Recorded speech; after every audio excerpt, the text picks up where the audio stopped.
있습니다. 요한복음 5장 1절에서 18절 말씀을 가지고 복 중에 복, 믿음이라는 제목으로 하나님 말씀 나누겠습니다. 어느 식당에 갔습니다. 문에 크게 복자가 쓰여져 있었습니다. 그런데 이것은 시작에 불과했습니다.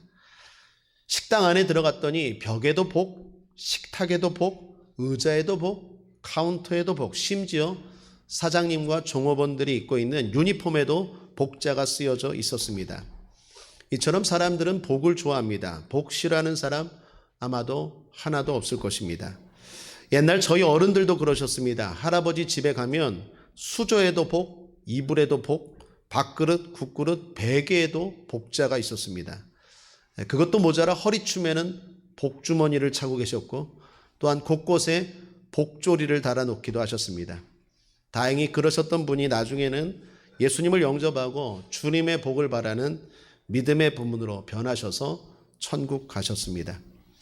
복을 바라는 마음은 우리나라만이 아닐 것입니다. 과거 중국과 태국에서 선교할 때입니다. 중국에 가보니까 복자를 거꾸로 붙여놓은 집이 많았습니다. 물었더니 하늘에서 복이 쏟아지기를 바라는 마음에서라고 합니다. 그냥 임하는 게 아니라 복이 쏟아지기를 바라는 마음에서 복자를 거꾸로 붙여놓은 집이 많았더라고요.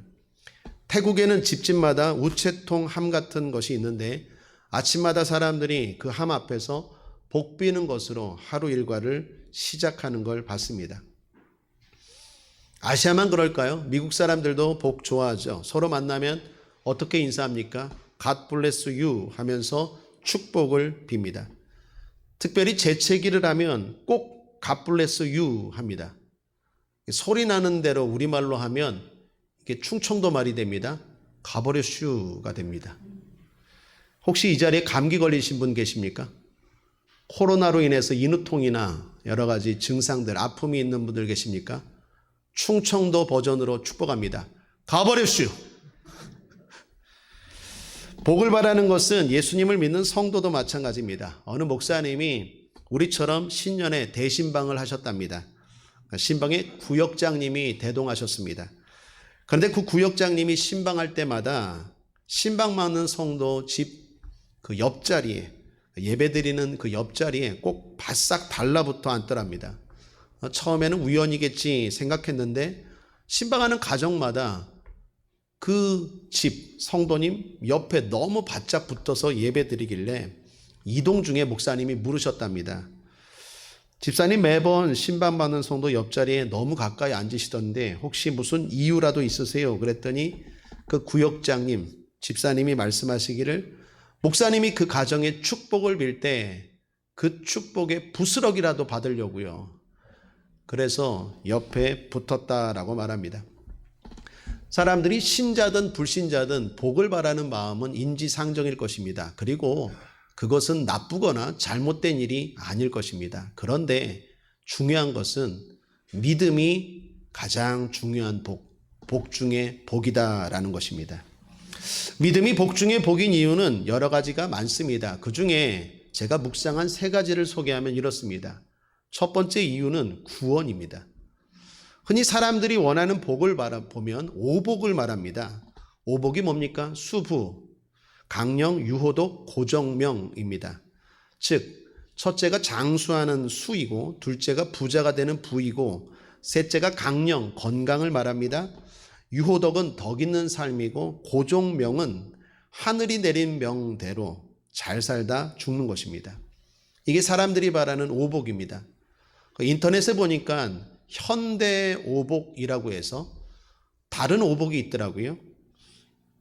현대 오복 첫째는 건강한 몸을 가지는 복, 둘째는 서로 아끼면서 지내는 배우자를 가지는 복, 셋째는 자식에게 손 안 벌릴 만큼의 재산을 가지는 복, 넷째는 생활의 리듬과 삶의 보람을 가질 수 있는 적당한 일거리가 있는 복, 그리고 끝으로 다섯째는 나를 알아주는 참된 친구를 가지는 복. 이게 현대 오복이래요. 사람들이 바라는 복이 아마도 여기서 크게 벗어나지 않을 것입니다. 그런 의미에서 먼저 예수 이름으로 축복합니다. 이런 복 받으시기를 주님의 이름으로 축복합니다. 그런데 여기 복에 문제가 있습니다. 한계가 있습니다. 그게 뭡니까? 죽음 이후가 없다라는 거예요. 죽음 이후에 대한 대책이 없어요. 부자로 사는 거 좋습니다. 건강하게 사는 거 좋습니다. 그런데 죽음 이후에 대한 복이 없어요. 바람이 없어요. 성경은 뭐라고 말합니까? 함께 읽겠습니다. 히브리서 9장 27절 시작. 한 번 죽는 것은 사람에게 정하신 것이요 그 후에는 심판이 있으리니. 그 후에는 심판이 있습니다. 죽으면 끝입니까? 끝이 아닙니다. 밤에 자면 아침에 일어나는 것처럼 죽음의 밤이 부활의 아침으로 이어집니다. 그런데 그거에 대한 바람 또는 대책이 없다라는 것입니다. 부활이라고 다 똑같은 부활입니까? 그렇지 않습니까? 않습니다. 믿지 않는 자와 믿는 자의 부활이 다르죠. 믿는 자의 부활은 구원의 부활입니다. 천국 부활, 생명 부활, 축복 부활입니다. 반대로 예수님을 믿지 않는 자는 심판입니다. 죽음 부활, 지옥 부활입니다. 성경 마가복음 16장 16절은 말씀합니다. 믿고 세례를 받는 사람은 구원을 얻을 것이요 믿지 않는 사람은 정죄, 심판, 지옥을 받으리라. 그러므로 우리는 예수님을 믿고 예수님을 두려워해야 됩니다. 죽으면 끝이 아니기 때문입니다. 마태복음 10장 28절에 몸은 죽여도 영혼은 능히 죽이지 못하는 자들을 두려워하지 말고 오직 몸과 영혼을 능히 지옥에 멸하시는 자를 두려워하라. 부활이 있을 뿐만 아니라 지옥 부활, 심판 부활도 있다라는 것입니다. 이 모든 것을 좌우하는 게 뭡니까? 믿음입니다. 그래서 믿음이 복 중에 복입니다. 베드로 사도는 이렇게 말합니다. 베드로 후서 1장 1절에 보배로운 믿음을 우리와 같이 받은 자들에게 편지하노니. 믿음을 뭐라고 표현합니까? 보배롭다라고 말합니다. 보물 중에 보물이 믿음이라는 거예요. 왜 그렇습니까? 베드로전서 1장 9절 믿음의 결국 곧 영혼의 구원을 받음이라. 믿음의 결국이 뭡니까? 영혼의 구원을 받기 때문에 믿음이 복 중에 복, 보배라는 것입니다. 그래서 믿는 자들은 또 사도들은 예수님의 제자들은 가는 곳들마다 뭐라고 말했습니까? 주 예수를 믿으라 그랬죠. 복 중에 복 받으라는 거예요. 사도행전 16장 31절 함께 읽겠습니다. 시작. 주 예수를 믿으라. 그리하면 너와 내 집이 구원을 받으리라. 구원은 믿음으로밖에 안 됩니다. 지식으로, 교양으로, 노력으로, 공로로, 헌신으로, 수양으로, 이념으로, 이데올로기로 그 어떤 것으로도 안 되는 게 구원입니다. 구원은 오직 믿음으로밖에 안 됩니다. 그래서 복 중에 복이 믿음입니다. 둘째는 결과입니다. 성경을 봐도 그렇고 주변을 받아봐도 그렇고 우리 집도 집안도 그렇습니다. 예수를 믿는 사람들은요, 특징이 뭐가 있습니까? 갈수록 좋아져요. 예수를 믿지 않는 사람들의 가족은 어떻습니까? 갈수록 나빠집니다. 성경을 보시면 왕가인 사울 가정이 복받은 것 같았지만 결과적으로는 믿음을 가진 다윗 가정이 갈수록 복을 받습니다. 성경 사무엘하 3장 1절인데 특별히 공동 번역 성경으로 한번 읽어보겠습니다. 사울 왕실과 다윗 왕실 사이의 싸움은 오래 계속되었다. 다윗은 갈수록 강해졌고 사울은 갈수록 약해졌다. 예수를 믿으면 믿음이 왜 복입니까? 갈수록 좋아져요. 여러 면에서. 여러분 가만히 생각해 보십시오. 여러분 가족 친척들 있습니까? 안 믿는 친척들 있습니까? 한번 비교해 보면서 가만히 생각해 보세요. 성경 에스더에서에 보면 하만이라는 사람이 나옵니다. 에스더가 또한 나옵니다. 당장에 볼 때 세상 권력을 가진 하만이라는 사람이 큰 복을 받은 것 같았습니다. 그런데 결과는 어떻습니까? 믿음의 딸 에스더가 복 받은 것으로 끝이 납니다. 예수님 당시입니다. 사람들이 볼 때 왕가인 헤롯 가정이 복 받은 가정처럼 보였습니다. 그러나 시간이 갈수록 아니었습니다. 예수님을 믿고 전파한 세례 요한이 복 받은 사람이었습니다. 마태복음 11장 11절에 내가 진실로 너에게 말하노니 여자가 낳은 자 중에 세례 요한보다 큰 이가 일어남이 없도다. 크다는 것은 복되다라는 말로도 해석할 수 있습니다. 누가복음 16장에 보면 부자와 거지 나사로가 나옵니다. 사람들이 볼 때 부자가 복받은 사람인 줄 알았습니다. 그런데 결과적으로 어떻습니까? 예수님을 믿었던 거지였지만 나사로가 복받은 사람이었구나라고 성경은 가르쳐 주죠. 왜 믿음이 복 중에 복입니까? 갈수록 좋아지고 결과적으로 최후 승리자가 믿음의 사람이기 때문입니다. 그래서 지혜책 잠언은 예수님을 잘 믿는 사람이 결과적으로 잘 된다고 말하면서 이렇게 말씀합니다. 잠언 3장 2절 공동 번역 성경으로 한번 읽어보겠습니다. 함께 읽죠. 시작.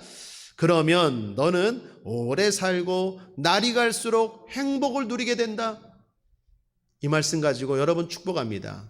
날이 갈수록 행복하시기를 주님의 이름으로 축복합니다. 셋째로 믿음이 복 중에 복인 이유는 완벽함입니다. 제가 좋아하는 말씀, 여러분들을 축복할 때 붙들고 기도하는 말씀입니다. 잠언 10장 22절 여호와께서 복을 주심으로 사람으로 부하게 하시고 근심을 겸하여 주지 아니하시느니라.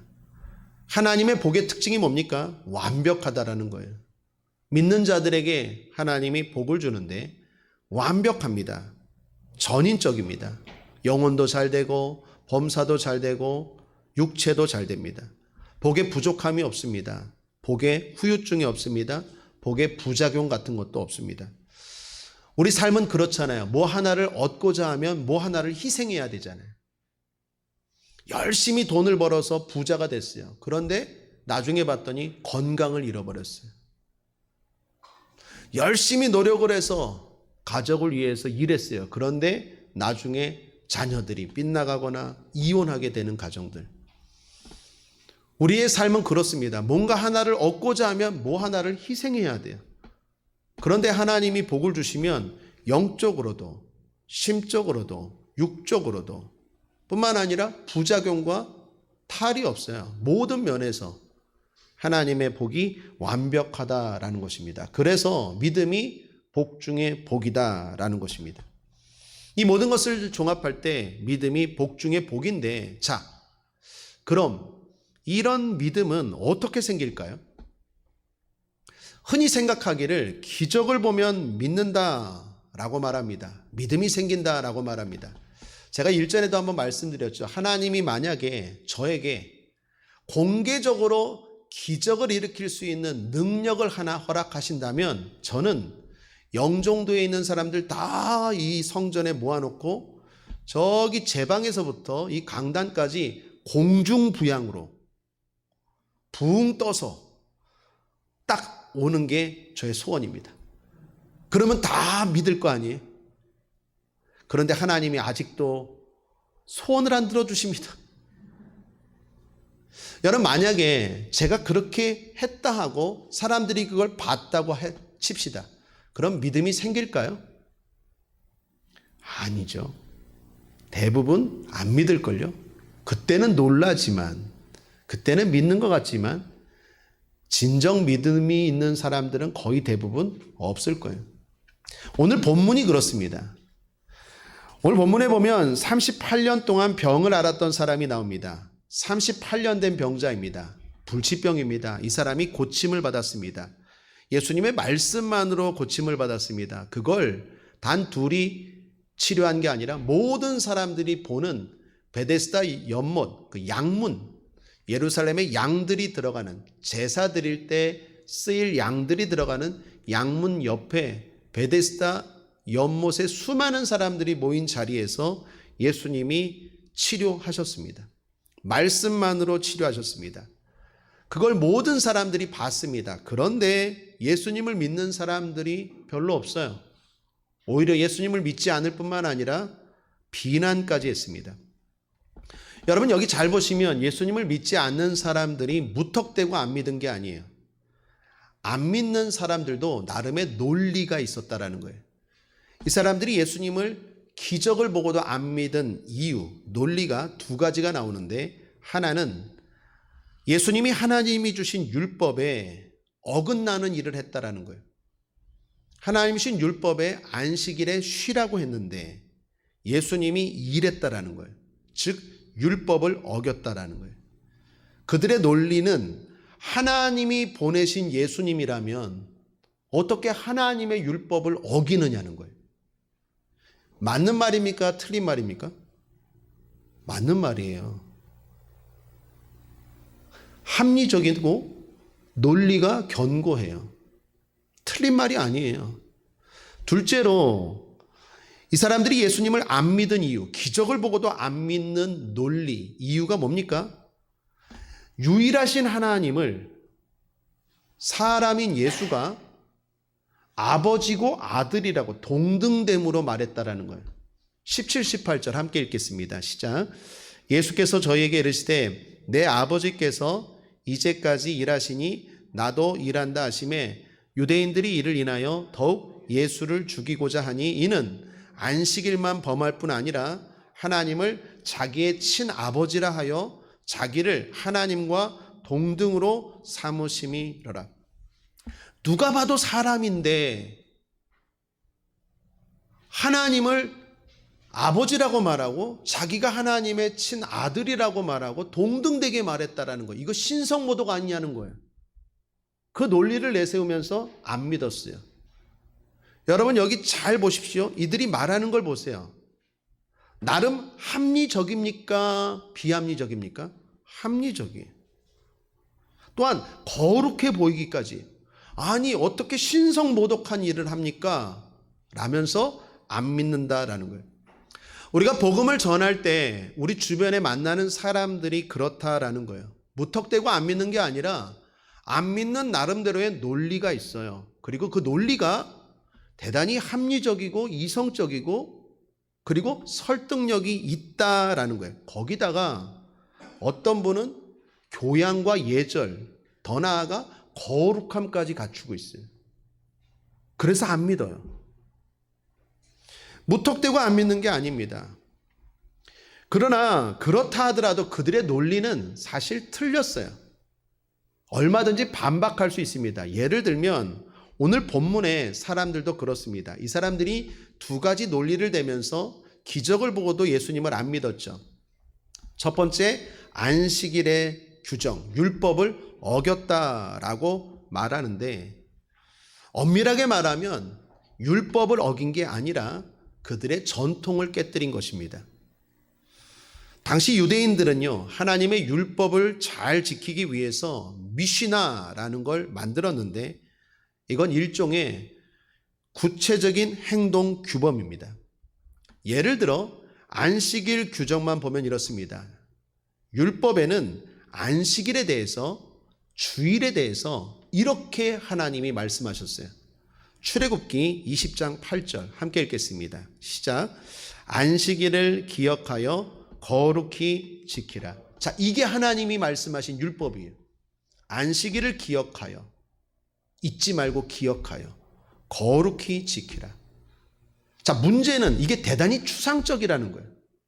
어떻게 지키는 게 거룩히 지키는 겁니까? 대표적인 건 예배가 있죠. 그러니까 하나님이 예배하라 그랬잖아요. 그래서 우리가 주일마다 기억하고 예배 드리는 거죠. 근데 문제는 하루 종일 예배 드립니까? 하루 종일 교회에 있을 수 있습니까? 여러분 오후 예배도 안 나오시잖아요. 예배가 조금만 길어도 힘들어 하잖아요. 안식일, 주일, 그 하루 해 뜨는 시간부터 저녁까지 거룩히 지키라고 했는데 하루 종일 예배만 드릴 수는 없잖아요. 그럼 어떻게 지키는 게 거룩히 지키느냐는 거예요. 그걸 고민을 했어요. 그리고 거룩히 지키기 위해서 이렇게 행동하자라고 만든 게 미시나란데 특별히 안식일 규정을 지키기 위해서 39가지의 행동 규범들을 만들었어요. 이렇게 할 때 거룩히 지키는 거다. 이렇게 할 때 거룩히 지키는 거다. 우리 옛날에 선교사님들이 우리 교회 복음을 전할 때 우리 믿음의 선배들 부모님들은 주일날 가게도 안 갔잖아요. 주일날 뭐 사는 것도 안 했잖아요. 왜요? 거룩히 지키기 위해서. 그런 노력들, 그러한 행동들을 정한 게 미시나예요. 그게 잘못된 건 아니에요. 좋은 거예요. 그런데 그 39가지 안식일 거룩히 지키기 위한 행동 39가지 중에 마지막 39번째가 이렇게 되어 있습니다. 안식일에는 어떤 것을 한 장소에서 다른 장소로 운반하는 일을 금지한다. 그런데 이 38년 된 병자가 안식일 날 치료받은 것도 문제이지만 어떻게 치료받았습니까? 내 자리를 들고 걸어갔잖아요. 그게 문제가 되는 거예요. 그걸 가지고 비난하는 거예요. 그러므로 엄밀하게 말하면 안식일을 어긴 게 아니라 자기들이 안식일을 잘 지키기 위한 미시나 행동 규범을 어긴 거예요. 그것도 마지막 39번째 마지막 것을 예수님이 어긴 거예요. 그러므로 이들의 논리는 확대 해석이고 잘못된 비판이죠. 예수님은 율법을 어긴 게 아니에요. 뿐만 아니라 이 사람들의 주장에 반박할 수 있는 것은 예수님 자신입니다. 여러분, 예수님이 누구입니까? 하나님이시잖아요. 삼위일체 하나님이시잖아요. 안식일이 누구를 위해서 만들어졌습니까? 하나님을 위해서 만들어졌어요. 하나님을 경배하고 하나님이 만드신 게 안식일이에요. 요한복음 1장 18절 함께 읽겠습니다. 예수님이 누구입니까? 시작. 본래 하나님을 본 사람이 없으되 아버지 품속에 있는 독생하신 하나님이 나타내셨느니라. 볼 수 없는 하나님이 나타나신 분, 나타나신 하나님이 예수님이에요. 그 예수님이 안식일의 주인이고 안식일에 경배받으실 분인데 그 예수님이 안식일을 어겼다고 비난을 받을 수 있습니까? 없습니까? 말이 안 되죠. 그러므로 이 사람들의 주장, 이 사람들의 논리에 반박할 수 있어요. 그런데 생각해 보십시오, 여러분. 반박한다고, 논쟁한다고, 답변한다고 이 사람들이 믿을까요, 안 믿을까요? 안 믿어요. 논쟁해 보셨습니까? 예수 안 믿는 사람들과 논쟁해 보셨습니까? 아무리 논리적으로 설득하고 답변을 주어도 안 믿어요. 제가 이거 어렸을 때 깨달았어요. 제가 고등학교 때 친한 친구가 짝꿍이 예수를 안 믿었는데 제가 한 번은 전도를 하다가 우연찮게 논쟁이 붙었어요. 신은 있는가 없는가? 참 웃기죠. 고등학생의 그 얄팍한 지식으로 주제가 너무 심오해. 신은 있는가 없는가? 서로 논쟁을 했는데 운 좋게도 제가 이겼어요. 그 마지막에 제가 씩 웃으면서 KO 펀치를 날렸어요. 할 말 없지? 그러니까 예수 믿어.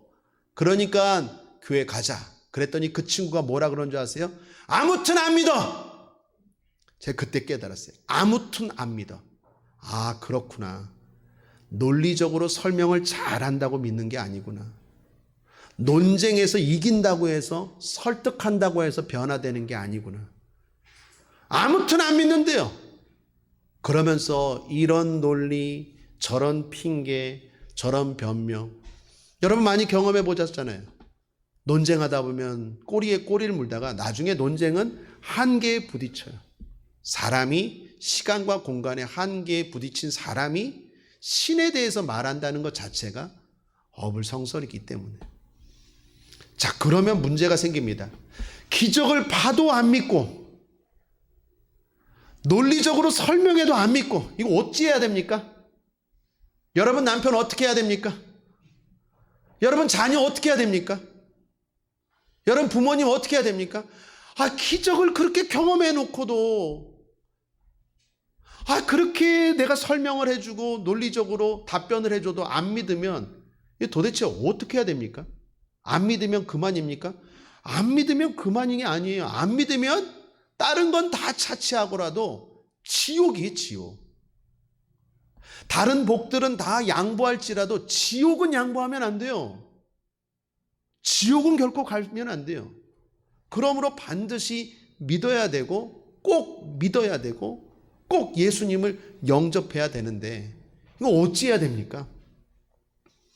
그런 의미에서 여러분 믿음을 위해서 세 가지를 여러분께 권면합니다. 첫 번째, 믿음은 선택입니다. 믿기로 선택해야 돼요. 한번 따라하겠습니다. 믿기로 선택합니다. 믿음의 조상으로 아브라함을 성경에서 꼽습니다. 하나님이 어느 날 나타나셔서 아브라함에게 말씀하셨어요. 창세기 12장 1절입니다. 여호와께서 아브라함에게 이르시되 너는 너의 본토 친척 아비집을 떠나 내가 내게 지시할 땅으로 가라. 그러면서 축복을 약속하셨어요. 여러분, 아브라함이 이 말씀을 들었을 때 선택의 기로에 놓입니다. 두 가지 선택. 첫 번째, 내가 하나님의 말씀을 들었다. 순종해야겠다. 1번. 두 번째는 내가 정신이 이상하구나. 헛게 들린다. 환청이 들린다. 2번. 둘 중에 하나 선택할 수 있어요. 오늘 이 시간에 하나님이 여러분에게 나타나실 수 있어요. 오늘 이 시간에도 하나님이 말씀하실 수 있어요. 중요한 건 우리가 선택하는 거예요. 하나님의 말씀이다 라고 선택할 수 있고, 두 번째는 에이 그냥 하는 말이겠지 라고 선택할 수 있어요. 그런데 아브라함은 어떤 선택을 합니까? 하나님의 말씀임을 믿기로 선택해요. 4절을 보십시오. 이에 아브라함이 여호와의 말씀을 쫓아갔고, 하나님의 말씀이다 라고 믿기로 선택했어요. 또한 하나님이 그에게 하늘의 별을 보여주셨어요. 그때는 아브라함이 나이가 많았을 때입니다. 노인이었어요. 하늘의 별을 보여주면서 아들 하나, 자식 하나 없는 아브라함에게 하나님이 말씀하십니다. 내 자손이 하늘의 별과 같이 많아질 거야 라고 말합니다. 그때 아브라함은 선택의 기로에 놓입니다. 두 가지 선택인데, 첫 번째 아멘 믿습니다 선택할 수 있고, 두 번째는 에이구 농담도 잘하시네. 내가 지금 나이가 몇인데 지금까지도 아이가 없었는데 무슨 그냥 하는 말이겠지라고 선택할 수 있어요. 그런데 아브라함은 믿기로 선택해요. 창세기 15장 6절 함께 읽겠습니다. 시작. 아브라함이 여호와를 믿으니 여호와께서 이를 그의 의로 여기시고, 아브라함이 여호와를 믿으니 즉 믿기로 선택했다라는 것입니다. 이걸 하나님이 의롭게 여겨주시고 축복했다라는 거예요. 여러분, 그렇습니다. 믿음은 선택이에요. 참된 믿음을 얻기 위해서는 먼저 내가 믿기로 선택하셔야 돼요. 오늘 예배도 마찬가지입니다. 오늘 예배 가운데 하나님이 영혼이 잘된 같이 범사가 형통하며 강건하게 하실 줄 믿습니다. 여러분의 수고하고 무거운 짐들이 풀어질 줄 믿습니다. 근심과 걱정과 두려움의 문제들이 해결될 줄 믿습니다. 코로나가 치료될 줄 믿습니다. 모든 어려움에서 자유하게 될 줄 믿습니다. 여러분은 아멘 하셨지만 어떤 사람은 에이 그냥 목사님이 하는 얘기겠지. 두 가지 선택이에요. 믿기로 선택하는 사람이 있는가 하면 에이 그냥 하는 말이겠지라는 것도 내가 선택하는 거예요. 중요한 건 내가 믿기로 선택하면 주님이 더 큰 믿음을 주실 수 있도록 그 믿음대로 기적을 베푸시는 거예요. 의롭게 여겨주시고 기적을 베풀어 주심으로 더 큰 믿음이 생기는 것입니다. 그런 의미에서 오늘 본문의 38년 된 병자도 마찬가지입니다. 주님이 그를 어떻게 치료하십니까? 말씀입니다.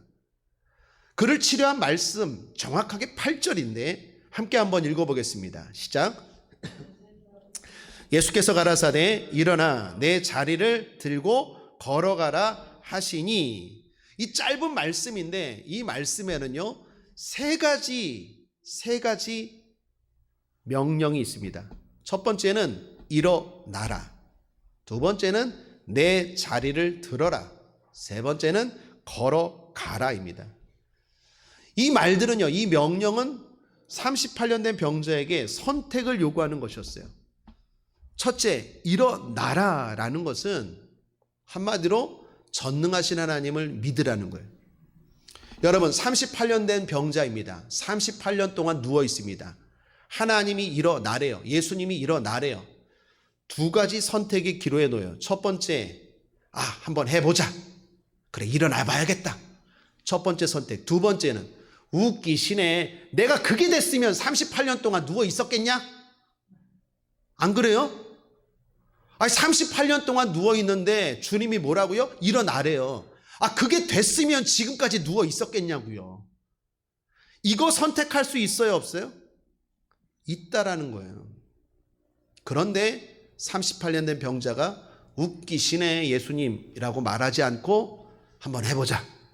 38년 동안 안 됐지만 예수님이 말씀하시니까 한번 해보자 라고 선택했다라는 거예요. 두 번째, 내 자리를 들어라 라고 말하는 것은 거기에 함축된 의미는 또다시 병이 재발할 것을 의심하고 자리를 대비하는 게 아니라 아예 완전히 이 병과는 끝이 났다 생각하고 자리를 들어버리라는 거예요. 이 말은 믿되 온전히 믿으라는 거예요. 여러분 만약에 일어났는데 안 되면 어떻게 해요? 자리가 필요해요, 안 필요해요? 필요하잖아요. 또 누워 있어야 되잖아요. 근데 주님이 뭐라고요? 믿는데 적당히 믿지 말고 확실히 믿으라는 얘기예요. 자, 이 38년 된 병자가 선택의 기로에 놓입니다. 믿되 온전히 믿을 것인지 아니면 믿되 적당히 믿을 것인지. 그런데 이 38년 된 병자는 들 것을 들어버려요. 내가 믿되 한번 확실히 믿자 한 거예요. 세 번째, 주님이 걸어가라 라고 말씀하시죠. 이 말에는 이런 의미가 담겨 있어요. 사람 바라보지 말고 주님 말씀만 붙들고 네 스스로 걸어가라는 얘기예요. 사람 의지하지 말라라는 거예요. 자, 여기에도 선택의 기로에 놓여요. 하나님을 믿되 하나님과 사람을 겸하여 믿을 것인지 아니면 하나님만 믿을 것인지. 그런데 이 38년 된 병자는 하나님만 믿기로 선택했어요. 그래서 치료된 거예요. 그리고 치료돼서 더 큰 믿음이 생긴 거예요. 할렐루야. 그러므로 믿음은요, 일단은 선택이에요. 제가 2부 예배 때 갑자기 설교하다가 노래가 생각나더라고요. 그 노래가 뭔지는 모르겠는데 자꾸 선거 때 들은 것 같아요. 일단 한번 믿어봐. 그랬더니 안수 집사님이 2부 때 그걸 들고 목사님 일단이 아니라 오빠래요. 오빠 한번 믿어봐. 그거래요. 그래서 내가 아니 안수 집사님이 유행가를 그래도 설교를 도와줬으니까 제가 봐주겠습니다 했어요. 그 노래가 생각났어요. 오빠 한번 믿어봐. 여러분 예배 드리고 있어요. 기도 드렸어요. 그러면 일단 믿기로 한번 선택해 보세요. 그럴 때 하나님의 기적이 일어나고 더 큰 믿음이 생기는 거예요. 되네 그러면서 점점 온전한 믿음이 되어가는 거예요. 그러므로 사랑하는 여러분, 믿음은 일단 선택입니다. 예배 드리기로 선택하고 기도하기로 선택하고 믿기로 선택하고 응답될 것을 믿기로 선택하는 선택 잘하시기를 주님의 이름으로 축복합니다. 두 번째, 살기로 결단해야 됩니다. 여러분 로마서에 이런 말씀이 있습니다. 로마서 1장 17절 함께 읽죠. 시작. 복음에는 하나님의 의가 나타나서 믿음으로 믿음에 이르게 하나니 기록된 바 오직 의인은 믿음으로 말미암아 살리람과 같으니라. 믿음으로 믿음에 이르게 하나니, 말이 좀 어렵죠? 앞에 믿음은 나의 선택의 믿음이고 뒤에 믿음은 주님이 주시는 완전한 믿음, 복된 믿음이에요. 내가 믿기로 선택하면 주님이 응답을 하시고 기적을 베풀어 주셔서 이제 온전한 믿음에 이른다라는 것입니다. 다시 말하면 믿음은 계속 자라가야 한다라는 거예요. 예수님은 자신이 선택한 제자들을 자주 꾸짖으셨습니다. 왜요? 믿음이 적었기 때문에. 그러면 제자들은 왜 믿음이 적었을까요? 말씀대로 자꾸 순종하지 않았어요. 예수님을 따라다니면서도, 예수님을 믿는다고 하면서도 자기 생각대로 살았고 자기 마음대로 살았어요.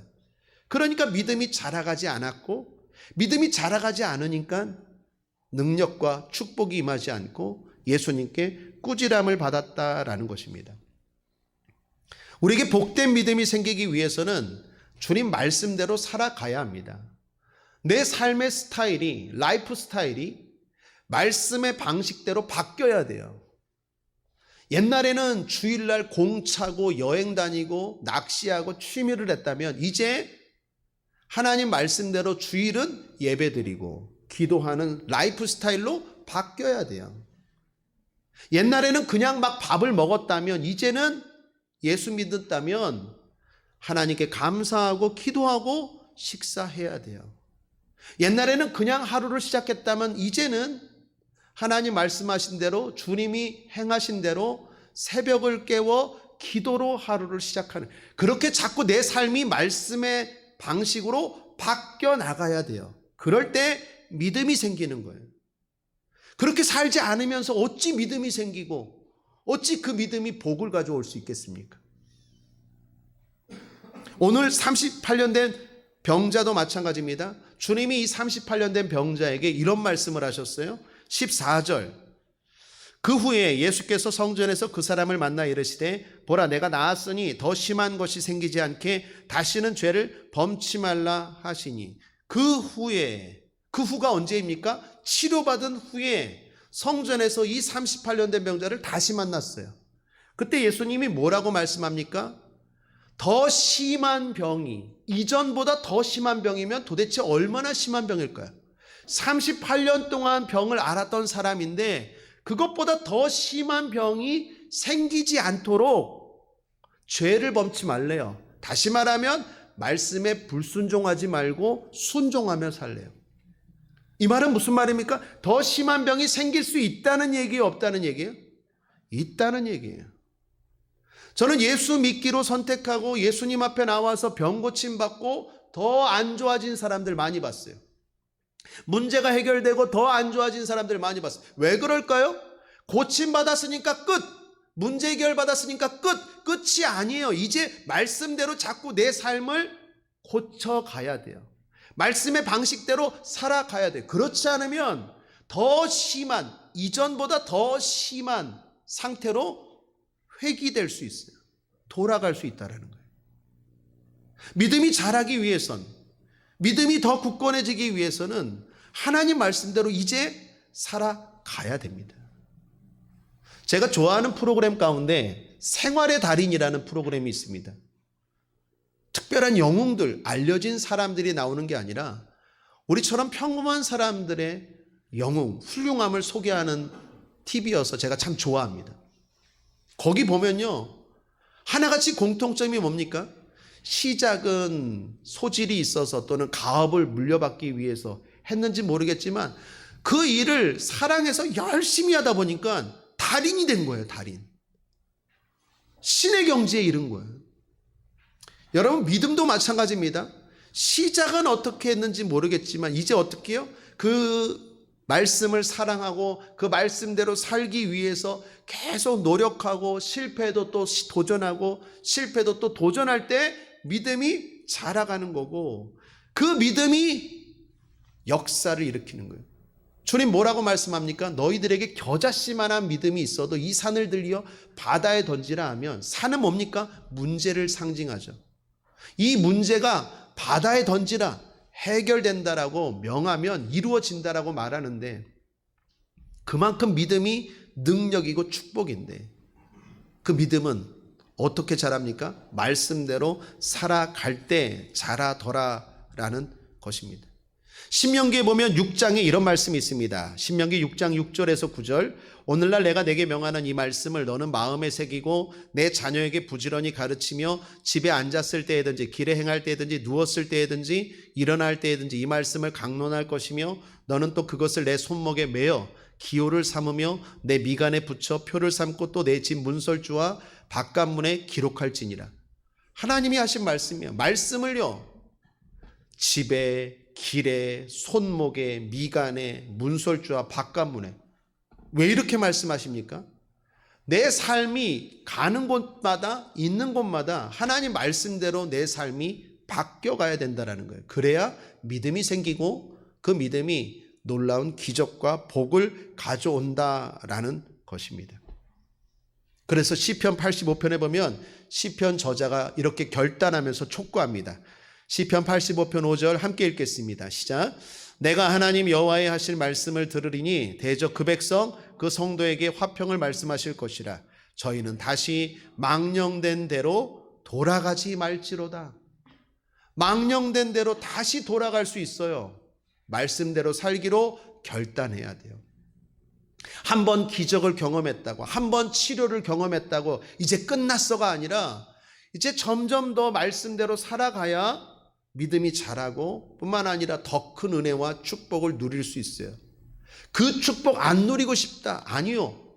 거기서 끝나는 게 아니라 더 악하게, 이전보다 더 안 좋은 대로, 망령되고 허탄한 대로 상황이 돌아갈 수 있다는 거예요. 그러므로 말씀대로 살기로 날마다 결단해야 돼요. 오늘도 결단하십시오. 그래서 조금씩 우리의 라이프 스타일이 점점 바뀌어져 가기를 주님의 이름으로 축복합니다. 시편 119편에 보면 이렇게 말합니다. 11절에 내가 주께 범죄치 아니하려 하여 주의 말씀을 내 마음에 두었나이다. 옛날에는 설교 들으면 그냥 끝이에요. 그런데 이제는 말씀을 계속 내 마음에 두고 생각해요. 마음에 말씀이 있을 때 죄를 이겨요. 결단하는 거예요. 시편 119편 101절입니다. 내가 주의 말씀을 지키려고 발을 금하여 모든 악한 길로 가지 아니하였사오며. 죄 짓는 자리를 가면서 어찌 믿음이 생기기를 원할 수 있겠습니까? 발을 금해야 돼요. 이런 노력들, 말씀대로 살기로 하는 결단들, 끊을 것 끊고 버릴 것 버리고 할 것 하고 하지 말 것 하지 말을 때 믿음이 생기는 거지. 믿음의 달인이 되는 거지. 그거와 전혀 무관한 행동을 하면서 어찌 믿음이 생길 수 있겠습니까? 그러므로 믿음은요, 첫 번째는 선택이고 두 번째는 살기로 결단하셔야 돼요. 자, 마지막 세 번째입니다. 어쩌면 이게 제일 중요합니다. 한번 따라하겠습니다. 성령 받기를 사모합시다. 이게 제일 중요합니다, 사실. 믿기로 선택하는 것도 중요하고 살기로 결단하는 것도 중요하지만 성령이 도와주시지 않으면 믿음은 생길 수가 없어요. 기적을 봐도 아무리 논리적으로 설명을 해도 성령이 역사하지 않냐면 도대체 믿음은 생길 수가 없고 자랄 수가 없어요. 그래서 우리 자신을 위해서 성령 받기 위해 기도해야 되고 뿐만 아니라 안 믿는 자녀, 안 믿는 가족들, 안 믿는 친구들 위하여 성령님 임하여 주옵소서 기도하시기를 바랍니다. 오늘 본문을 보면 좀 의아한 장면이 나와요. 예수님이 38년 된 병자를 치료하셨어요. 그 사람이 고침받았어요. 그 고침받은 38년 된 병자를 꾸짖는 사람들이 나오는데 누구입니까? 10절 유대인들이 병 나은 사람에게 이르되 안식일인데 내가 자리를 들고 가는 것이 옳지 아니하니라. 유대인들이었어요. 유대인들이 38년 된 병자, 치료받은 이 병자를 꾸짖었어요. 뿐만 아니라 이 38년 된 병자를 치료하신 예수님도 비난했는데 누가 비난했습니까? 유대인이에요. 18절 상반절에 보면 유대인들이 이를 인하여 더욱 예수를 죽이고자 하니. 다 성경은 뭐요? 유대인이라고 말합니다. 여러분 대단히 아이러니하지 않습니까? 유대인들이 어떤 사람이죠? 하나님께 선택을 받았다. 난 구원받았다. 뿐만 아니라 하나님 말씀대로 살려고 노력하는 사람들이 유대인인데 오히려 그들이 하나님의 일을 방해하고 오히려 예수님을 만나고 대화하고 기적을 보았는데도 불구하고 믿지 않았대요. 왜요? 성령이에요.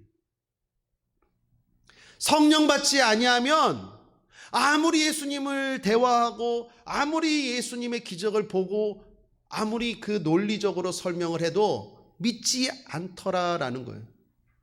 더 아이러니한 것은요, 성령 받지 않은 유대인들이 하나님을 위한답시고 오히려 하나님의 일을 방해하고 있어요. 여러분 한국교회의 문제 가운데 하나가 뭘까요? 성령 받지 못한 재직들이 많다라는 거예요. 성령 충만하지 못한 목회자들이 많다라는 거예요. 그러다 보니까 어떤 일이 일어나요?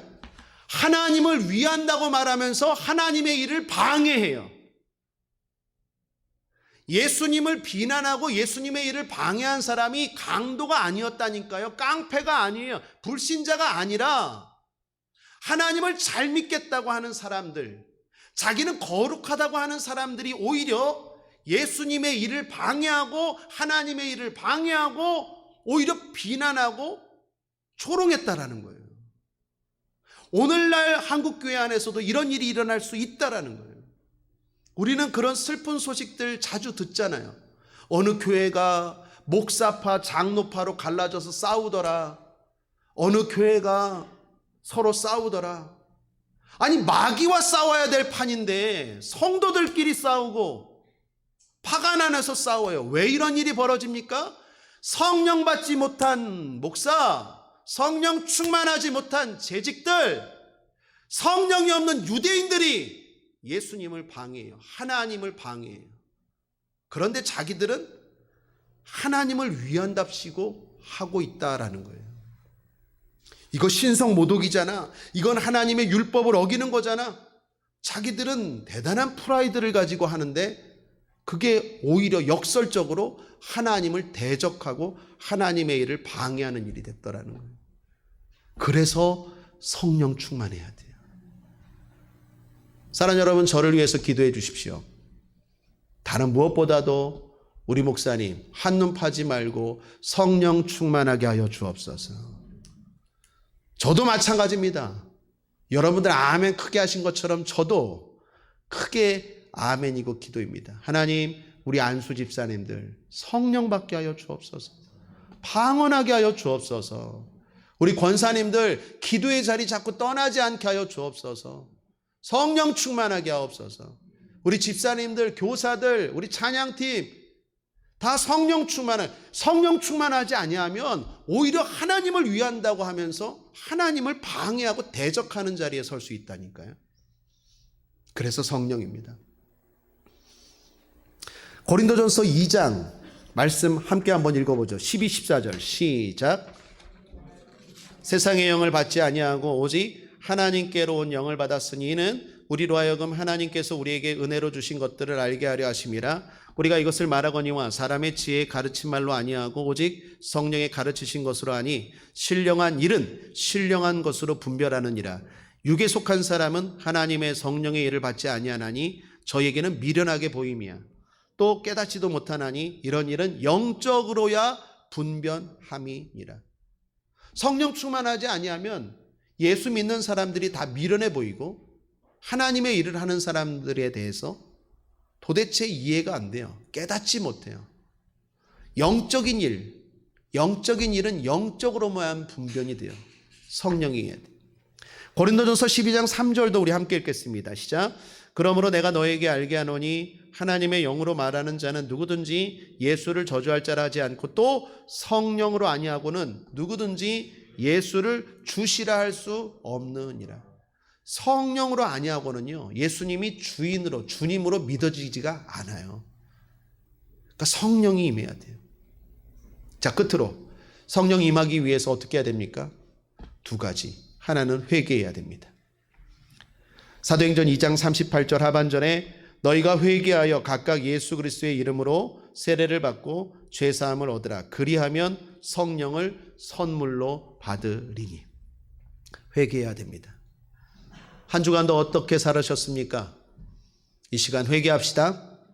그리고 성령 충만한 저와 여러분 되길 바랍니다. 뿐만 아니라 간구하셔야 돼요. 누가복음 11장 13절 너희가 악할지라도 좋은 것을 자식에게 줄 줄 알거든 하물며 너희 천부께서 구하는 자에게 성령을 주시지 않겠느냐 하시니라. 한번 따라하죠. 나의 평생의 첫 번째 기도 제목은 오직 성령입니다. 첫 번째 항상 성령이 복 중에 복입니다. 성령이 임해야 능력이 생기고 성령이 임해야 믿음이 생기고 믿음이 생겨야 복을 받고 역사가 나타나는 줄 믿습니다. 오늘 이 시간 성령을 구하십시오. 여러분 자녀들, 여러분 가족들, 안 믿는 친척들 위하여 주여 성령님 역사하여 주옵소서. 그 마음을, 그 영을 새롭게 하여 주옵소서. 기도하는 시간 되기를 주님의 이름으로 축원합니다. 기도하겠습니다. 하나님 아버지 감사합니다. 복 중의 복, 믿음의 복을 누리길 원합니다. 그래서 구원받고, 그래서 점점 잘되고, 그래서 완벽한 복을 누리기 원합니다. 성령님 도와 주시옵소서. 믿음을 주시옵소서. 죄를 회개하고 자백합니다. 용서하시고 성령님 역사하여 주옵소서. 성령 받기를 간구합니다. 성령님 임하여 주시옵소서. 감사드리며 예수님의 이름으로 축복하고 기도했습니다.